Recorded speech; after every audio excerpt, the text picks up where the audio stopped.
Hi, my name is Josh France, and my presentation is called Food for Thought. The reason I called it Food for Thought is because I'm focusing on Parkinson's disease, or PD, and the research that the article that I read speaks mostly about environmental factors of PD. But first, some background on PD. It's caused by the death of dopaminergic neurons in the basal ganglia of the brain.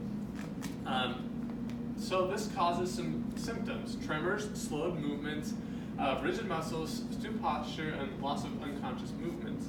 Now, all of these you'll be able to notice in this diagram with this man who's got this stooped posture. His hands are shaking, and even if they think about it, they still cannot control those tremors. The basal ganglia is a big part of Parkinson's disease, and knowing what is happening with the basal ganglia normally will help us understand the disease itself. So it sits on top of the midbrain right here.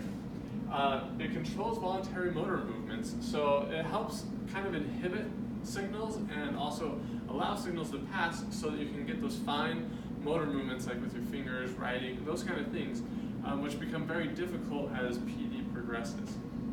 What happens when PD becomes symptomatic and what's causing the symptoms lies within the neuron itself.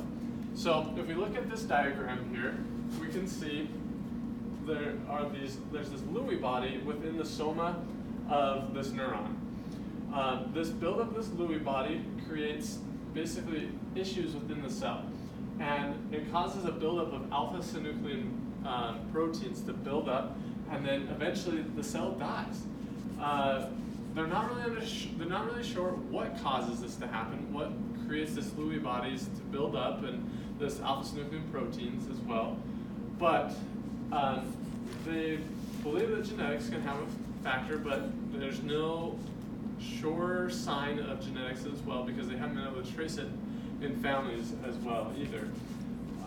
Environmental factors, which we'll get into a few of them, could cause it, but still there's not one answer for what is causing Parkinson's disease.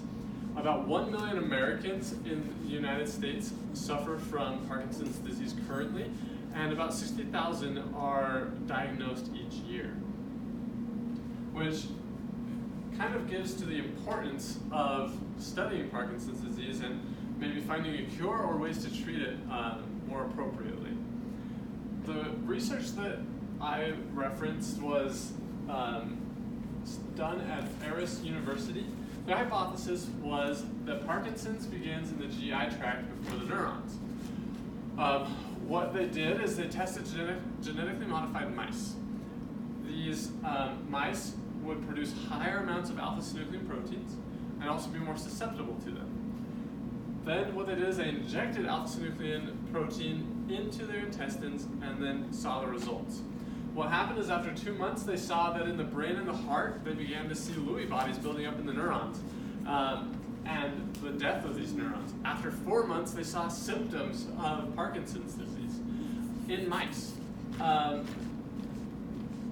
What this led to is that, well, they have seen the alpha-synuclein proteins start to build up in the GI tract about 20 years before there are even symptoms in people, in humans.